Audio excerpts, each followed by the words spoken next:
Eles faziam poucos anos de casados. E a esposa queria manifestar e demonstrar o seu amor ao esposo. E era aniversário dele. Então ela resolveu presenteá-lo com uma daquelas homenagens de carros. Pastor Sibério, sabe o nome aí? Como? Loucura de amor. Ela resolveu então homenageá-lo assim. Eles moravam num apartamento, num prédio pequeno. Então, uma certa hora do dia, eles eram universitários, ele estava estudando e lá houve aquele alto-falante o convocando a descer. Ele desce, chegou lá, então estava o carro com toda a homenagem dela e os moradores do prédio também desceram para ver o que era aquilo. E ouvindo, ele disse que mal ousava levantar os olhos para olhar dos lados e que gostaria de estar em qualquer lugar, menos naquele. E ela, quando olhou para ele, viu ele vermelho, pensou: eu quis homenagear, mas eu vou perder meu marido, porque ele vai ter um ataque cardíaco aqui a qualquer hora. Isso acontece quando nós pretendemos homenagear alguém sem conhecer devidamente a pessoa, sem conhecer o que lhe agrada, sem conhecer como ela é. E esse pode ser um problema, um problema da adoração. A adoração congregacional. Vamos começar tentando rever o que é adorar.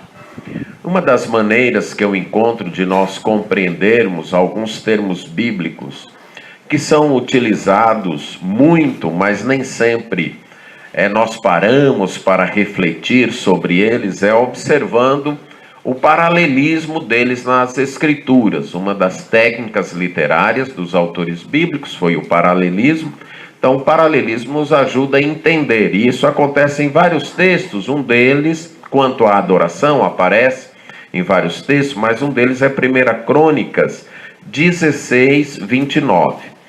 O livro de Crônicas foi escrito no pós-exílio. Seu propósito é relembrar ao povo de Israel, que até então se via como um povo pequeno, dominado pelas nações estrangeiras, com a casa davídica sem reinar e a casa do templo longe de ter aquele esplendor da primeira casa, e talvez aquele povo estivesse desanimado e frustrado quanto ao seu futuro.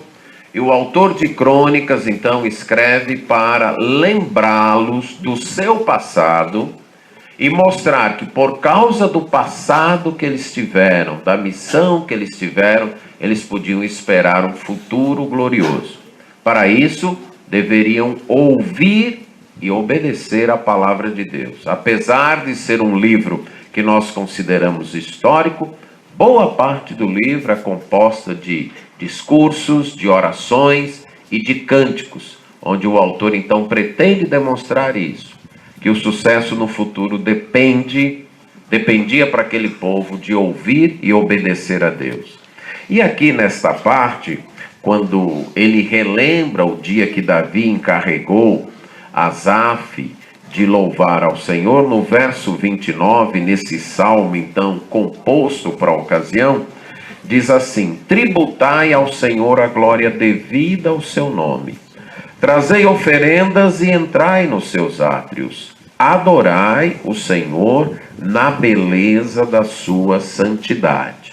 A palavra adorar significa prostrar-se, inclinar-se diante de alguém, manifestando então um reconhecimento de que a pessoa diante da qual eu estou me prostrando é superior e merece minha honra e meu respeito.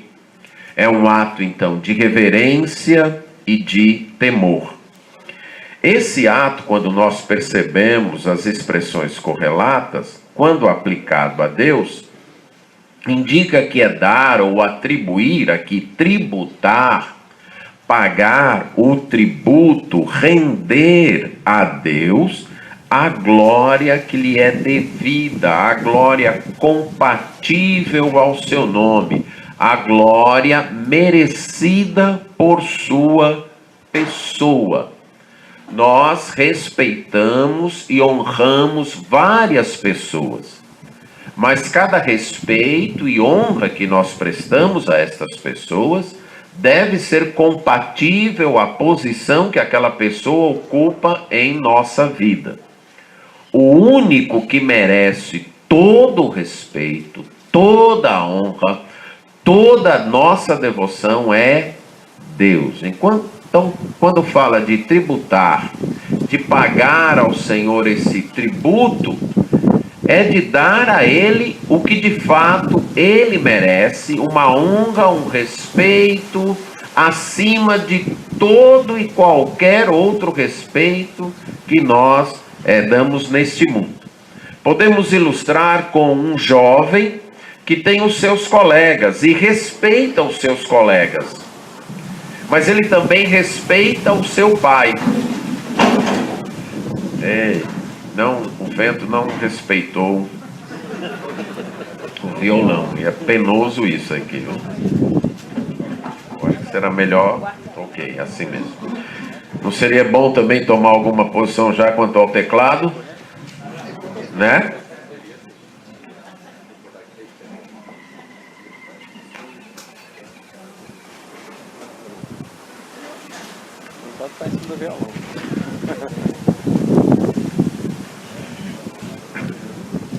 Então, voltando à ilustração, aquele jovem respeita os seus amigos, mas ele respeita também o seu pai.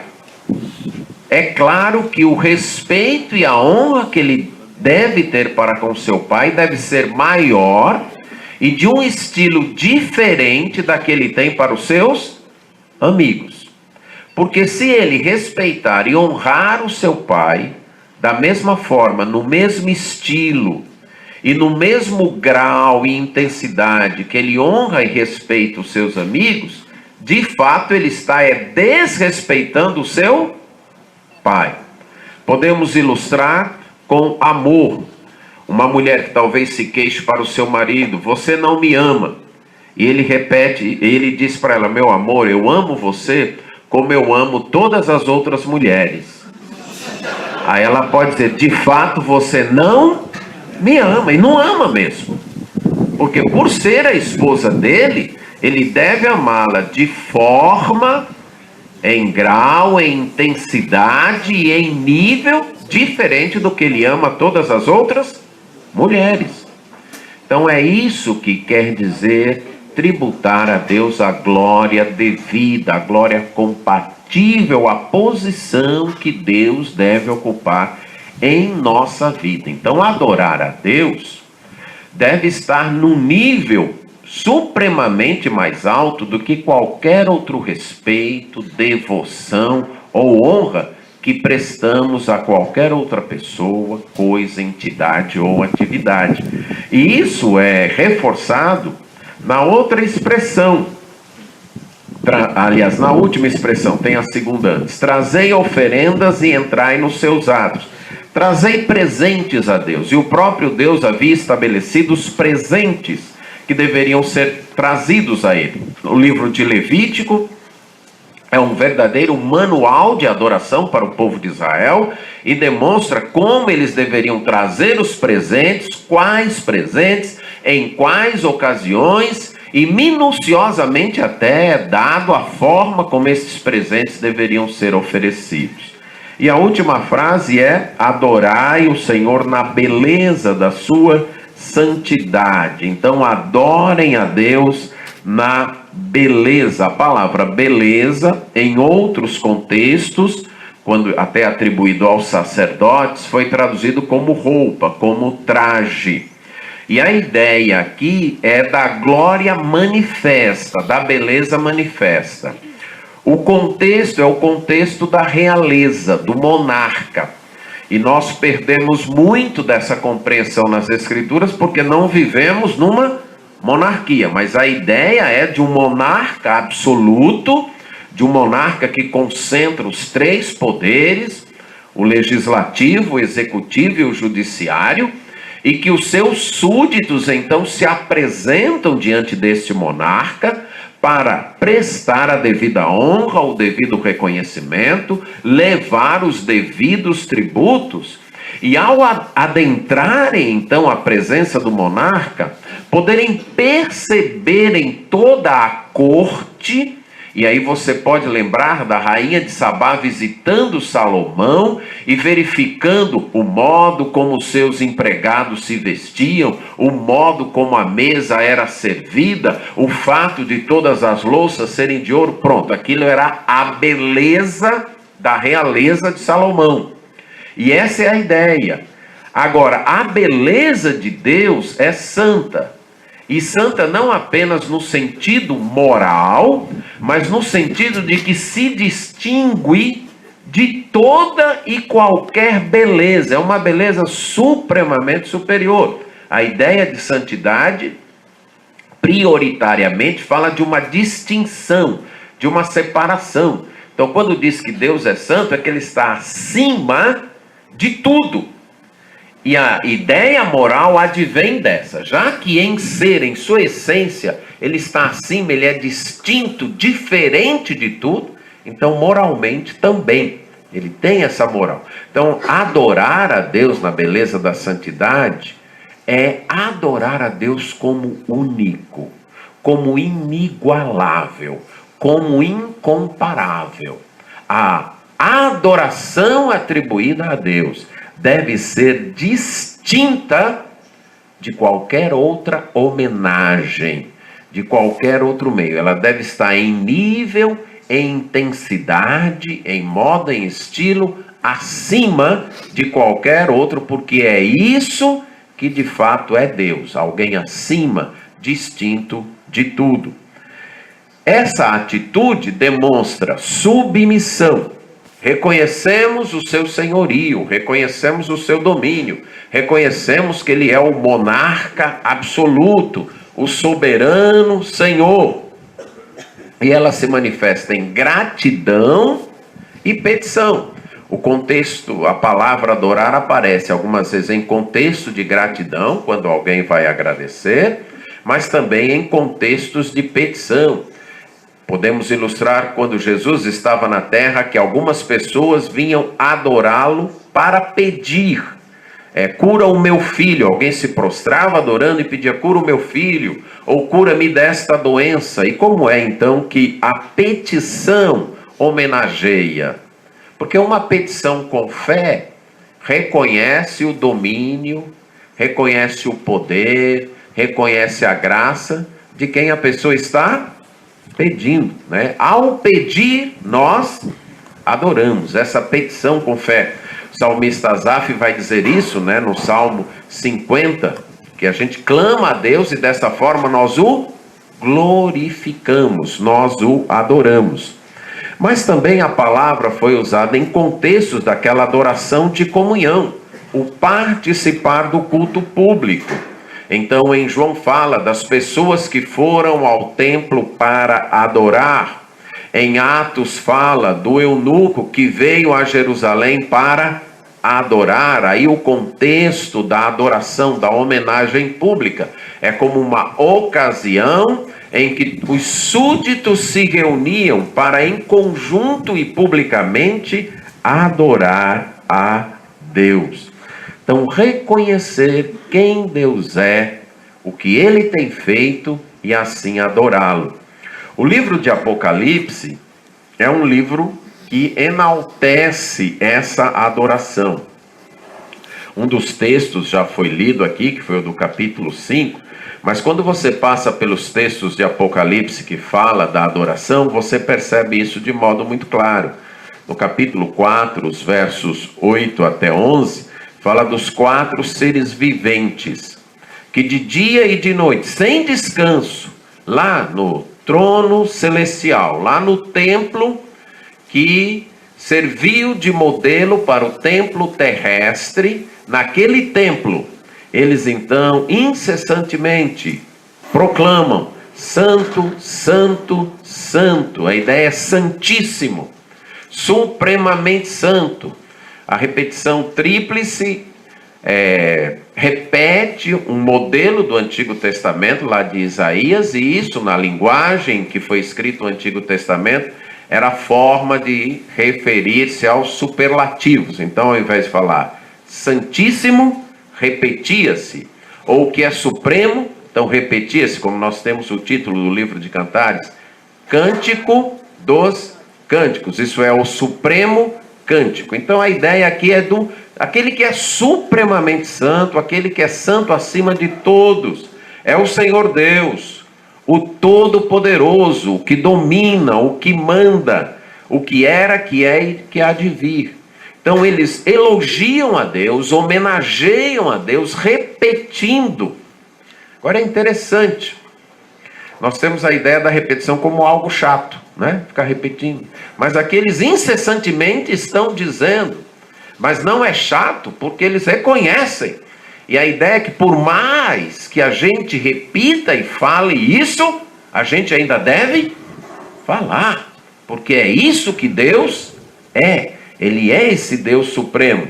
E então os 24 anciãos, no verso 11 também, adoram, no verso 10 diz que eles adoram o Senhor e proclamam: Tu és digno, Senhor e Deus nosso, de receber a glória, a honra e o poder. Por quê?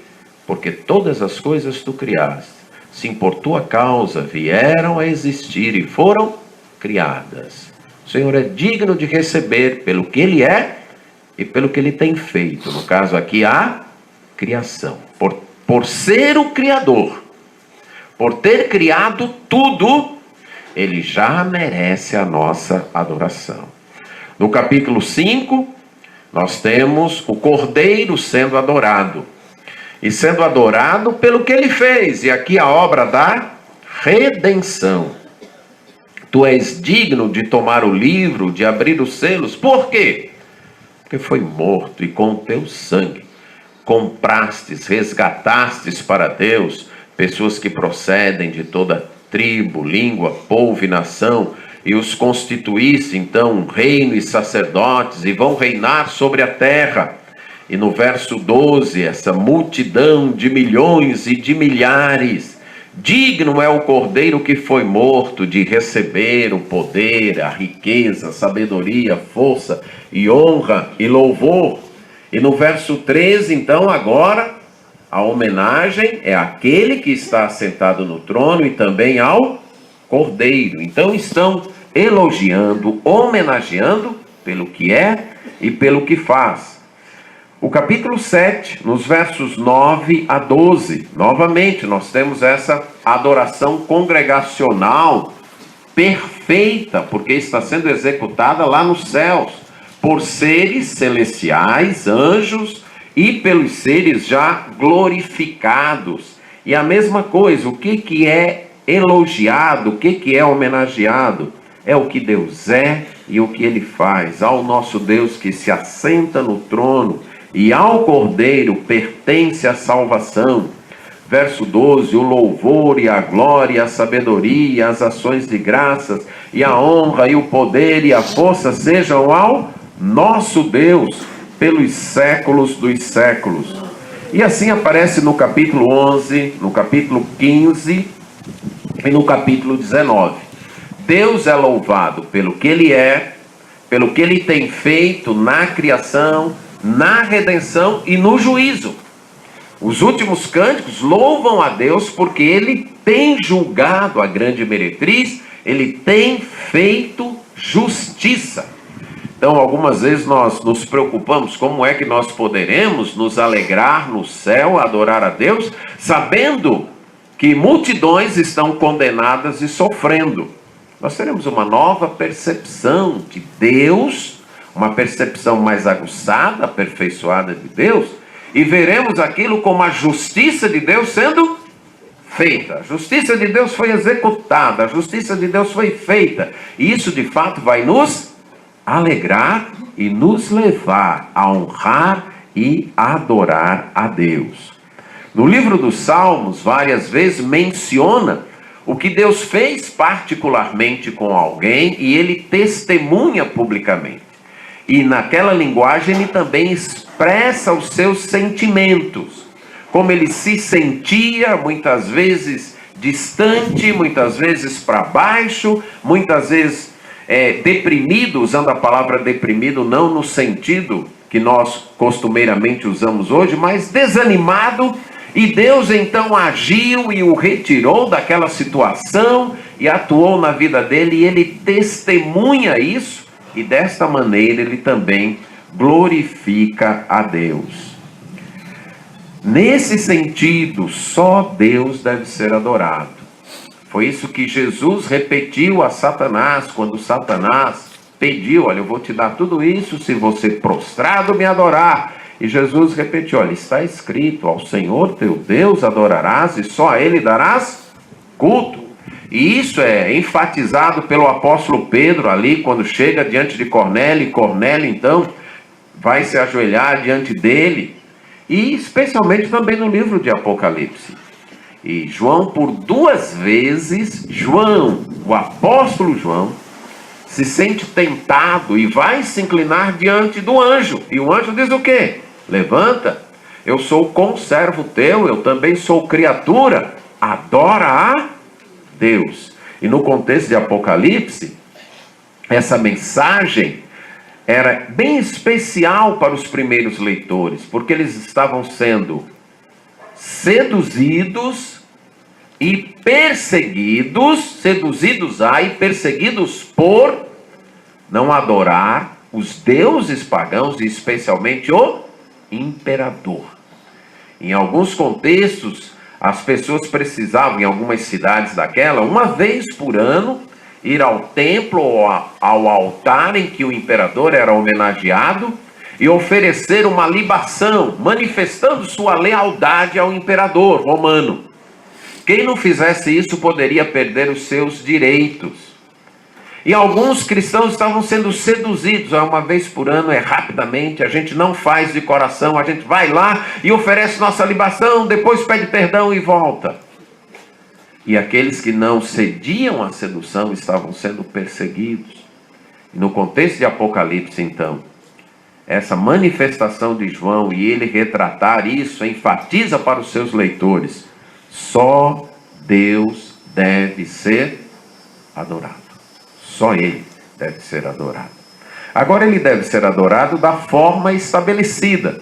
E a gente percebe isso olhando para alguns episódios.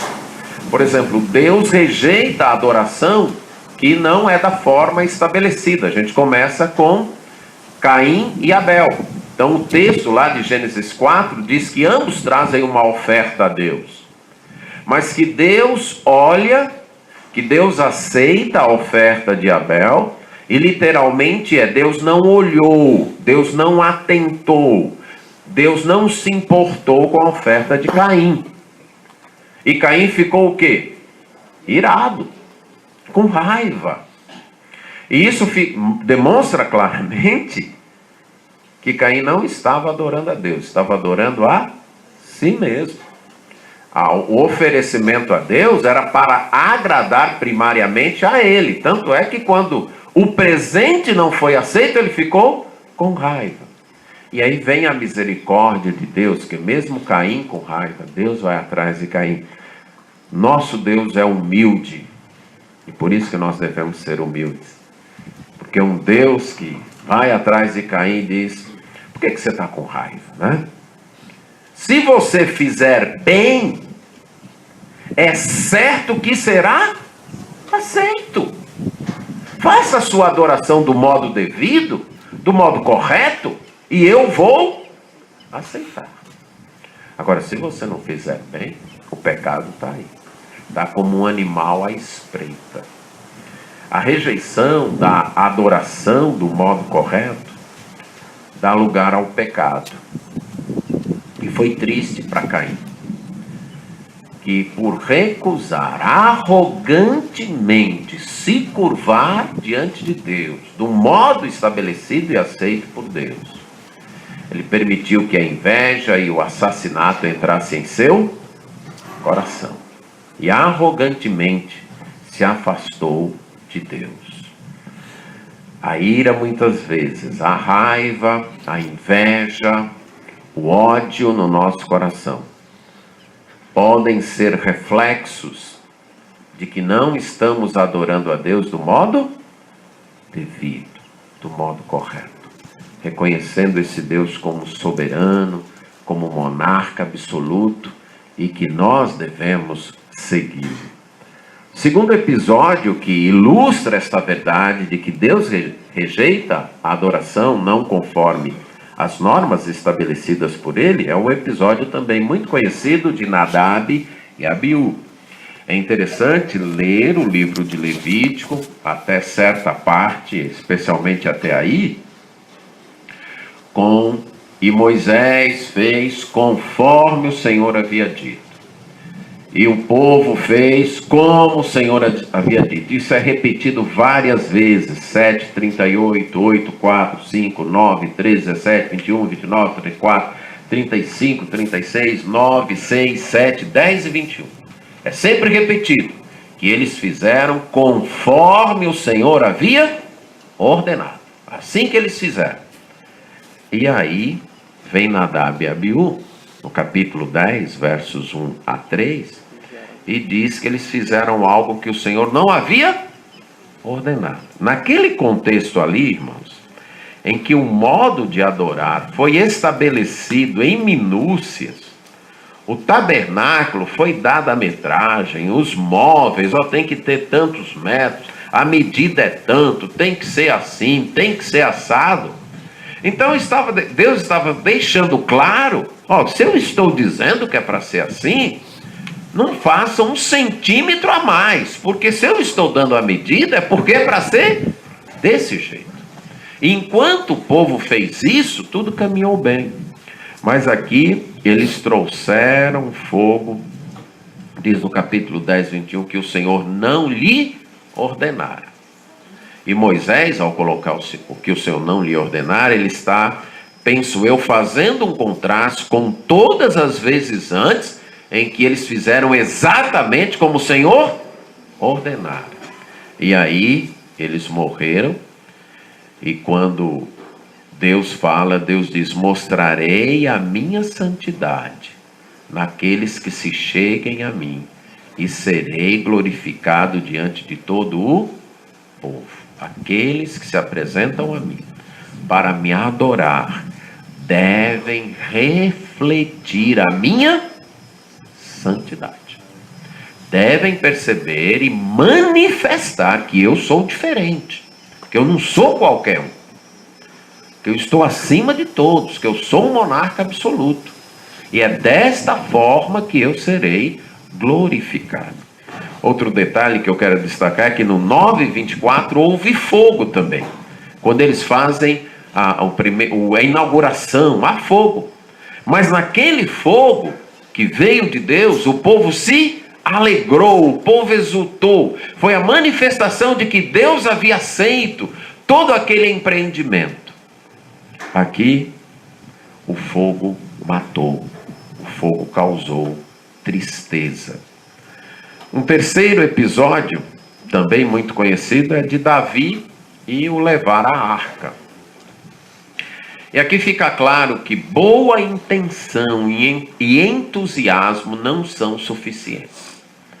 Eu creio que todos nós concordamos que Davi fez aquilo com a melhor das intenções. O desejo dele era glorificar a Deus, era trazer a arca para Jerusalém, para perto da casa dele, para a cidade que era a capital do reino de Deus. E que Davi não foi maldoso intencionalmente, não foi.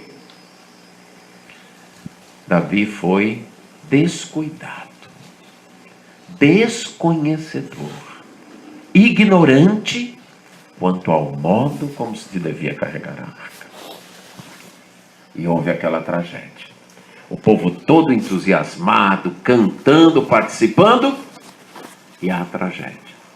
Davi fica triste, mas aí ele vai estudar.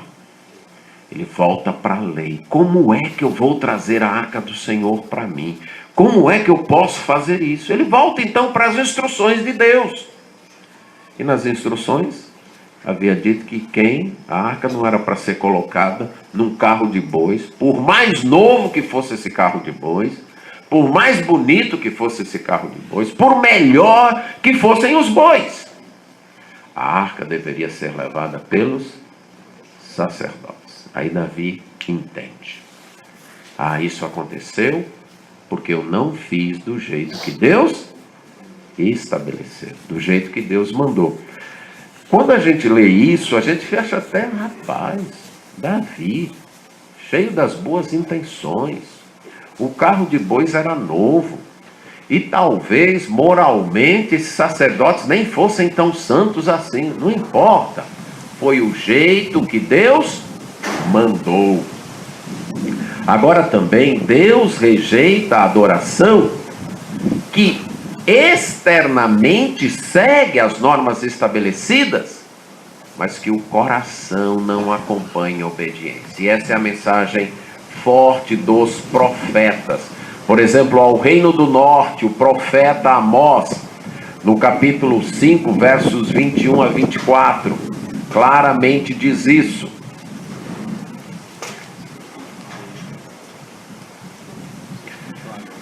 Aborreço e desprezo as vossas festas, e com as vossas assembleias solenes não tenho nenhum prazer.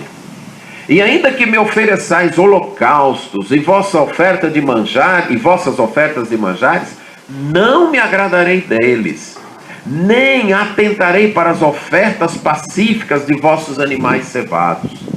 Afasta de mim o estrépito dos teus cânticos, porque não ouvirei as melodias das tuas liras. Antes, corra o juízo como as águas, e a justiça como o ribeiro perene. Podemos até fazer do jeito estabelecido, seguindo todas as regrinhas, mas se a vida fora daquele ambiente da adoração congregacional não reflete a santidade de Deus, nossa adoração não é aceita. Então, fazer um culto seguindo todas as regras do modo como Deus quer ser adorado, mas refletindo ou trazendo em conjunto uma igreja cheia de inveja, cheia de ódio, cheia de rancor, cheia de injustiça, o que Deus está dizendo? Eu abomino isso aí. Isso é máscara. Vocês podem enganar a vocês mesmos. Vocês podem até enganar os outros, que olham para esses belos cânticos de vocês e acham fantástico, e acreditam que essa adoração é verdadeira. Mas não é. E eu rejeito, eu abomino. Eu não aceito isso. E para o Reino do Sul, o profeta Isaías vai mencionar isso no capítulo 1, anos depois do profeta Amós. Isaías 1, 11 a 15. De que me serve a multidão de vossos sacrifícios, diz o Senhor? Estou farto dos holocaustos de carneiros e da gordura de animais cevados, e não me agrado do sangue de novilhos, nem de cordeiros, nem de bodes. Quando vindes para comparecer perante mim, quem vos requereu o só pisardes os meus átrios? Não continueis a trazer ofertas vãs. O incenso é para mim abominação, e também as festas da lua nova, os sábados e a convocação das congregações. Não posso suportar iniquidade associada ao ajuntamento solene. As vossas festas de lua nova e as vossas solenidades, a minha alma as aborrece. Já me são pesadas, estou cansado de as sofrer. E aí ele continua. É por isso que quando estendeis a mão, eu escondo os olhos. Quando multiplicam as orações, eu não escuto. as vossas mãos estão cheias de sangue. Agora, o próprio Deus havia ordenado os sábados, as luas novas, os sacrifícios. Ele mesmo havia ordenado tudo isso. E o povo devia fazer isso. Qual era o problema aqui? Deus havia mudado a essa altura da história da redenção? Ainda não. O modo de adoração? Ainda não. Mas é que o povo estava usando isso como máscara. Para o povo adorar era só isso. E Deus diz não. A adoração congregacional deve ser reflexo de vidas que caminham refletindo a minha santidade no dia a dia. E porque refletem a minha santidade, então se ajuntam aqui para manifestar esta santidade. Deus também rejeita a adoração que distorce a sua palavra, que segue preceitos humanos. E aí nós temos o exemplo com Jesus, quando ele faz a crítica em Mateus capítulo 15, e ele cita o profeta Isaías também. Quando as pessoas chegam para Jesus para criticá-lo, e Jesus então diz: hipócritas, Mateus 15, 7, bem profetizou Isaías a vosso respeito, dizendo: esse povo honra-me com os lábios, mas o seu coração está longe de mim. Em vão me adoram, ensinando doutrinas que são preceitos de homens. Jesus então menciona uma situação em que as pessoas usavam a Bíblia para distorcer a própria Bíblia. Eles criavam uma tradição para anular uma ordem de Deus. A tradição anulava as Escrituras, e isso produzia uma adoração vã, uma adoração vazia e inútil. E a palavra vã ou vazia, a mesma que é utilizada pelo apóstolo Paulo em Atos capítulo 14, verso 15, para falar da adoração ao ídolo. Isso significa que quando nossa adoração não obedece às Escrituras e reflete mais os preceitos humanos, nós de fato não estamos adorando a Deus. Nós estamos adorando um ídolo, chamando de Deus das Escrituras. Mas é um ídolo. É uma adoração hipócrita, apenas exterior, apenas com os lábios, guiadas por conceito humano. Quando vamos para Isaías 29, que é o texto que Jesus está citando, notamos que é sem conhecimento, que é uma adoração de temor apenas externo, não de acordo com a revelação de Deus. E que Deus então rejeita e chama de adoração vazia. E um último exemplo, nesse ponto de que Deus deve ser adorado da forma estabelecida. Deus pune a adoração que busca ganhar mérito, estrelas, honra diante dos homens. Aí Atos 5, Ananias e Safira. Barnabé havia vendido uma propriedade e trouxe sua oferta e colocou diante dos pés dos apóstolos. Minha impressão é que Ananias e Safira viram aquilo e pensaram: nós também podemos ganhar a mesma honra que Barnabé ganhou. Nós vamos vender a propriedade.